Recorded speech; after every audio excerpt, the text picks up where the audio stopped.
2025వ నూతన సంవత్సరం రాష్ట్ర ప్రజల్లో సంతోషం, అభివృద్ధి పథంలో ముందుండాలని కడప మాజీ డిప్యూటీ మేయర్ ఆరిఫుల్లా ఆకాంక్షించారు.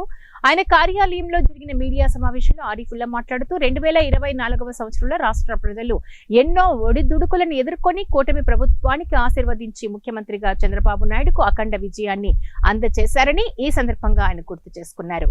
గడిచిన 7 నెలల్లో రాష్ట్రంలో చంద్రబాబు ప్రభుత్వం ఎన్నో సంక్షేమ పథకాలను ప్రజలకు అందిస్తుందని, రాబోబు 2025వ సంవత్సరంలో మరికొన్ని సంక్షేమ పథకాలు తెచ్చి రాష్ట్ర ప్రజలు సంతోషంగా జీవించేందుకు కృషి చేస్తారని ఈ సందర్భంగా తెలియజేశారు. అందరికి నమస్కారం. ఈరోజు 2024 డిసెంబర్.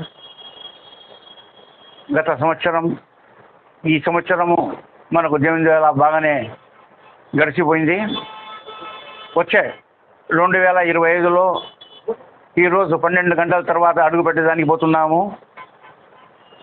మన అందరూ కడప వాసులకైతే ఏమి, ఆంధ్రప్రదేశ్ వాసులకైతే ఏమి, అందరికీ 2025 సంవత్సరాల శుభాకాంక్షలు తెలుపుతూ నమస్కారం చేస్తున్నాను. ఈ 6 నెలల్లో మన నాయకులు చంద్రబాబు నాయుడు గారు రాష్ట్రం వెనక్కిపోయిన